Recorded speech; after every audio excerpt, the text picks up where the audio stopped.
श्री राधे राधे नमस्ते। अफसानी माई के एक भजन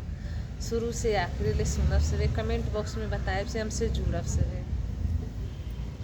कितना ही दूरिया से अली अवसानी मैया बैठे अगना में जे करे घरवा सजल माई के चौकिया हो कि बैठे अगना में जे करे घरवा सजल माई के चौकिया हो कि बैठे अगना में माई के देखी लोग भैन रे चकितवा हो कि इनके घरवाना बिन बोलावले अली मैया हो कि इनके घरवाना बिन बोलावले अली मैया हो कि इनके घरवाना देखली माई काला सवाधाइल बा चौकिया पर की दिया न जरेला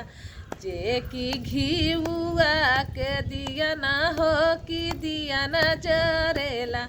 जे की घीउआ के दिया न हो कि दिया न जरेला देखेली मैया उनके अगन बड़ी सोहागन हो कि मांगिया भराला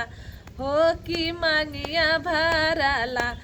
माई बड़ी होली खुश हो खोई छवो भराला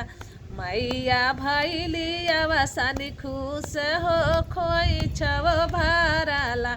खुश होली मैया कहेली भक्तिनिया से सुनु भक्तिनिया ना मांगिले कवनो तू मांगा नमा हो भक्तिनिया हमरो ना अनधन सोनवा मैया सब हमरे बाना हो कि एक चीजुगाना मैया देती हमें वरदानवा हो कि एक चीजियाना जब जब बोलाइबे मैया आइबे मोरे गानवा हो कि घरवा हमरो ना मैया रौरे आजोर करबे हो कि घरवा हमरो ना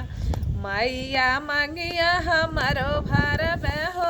अवसानी मैया ना।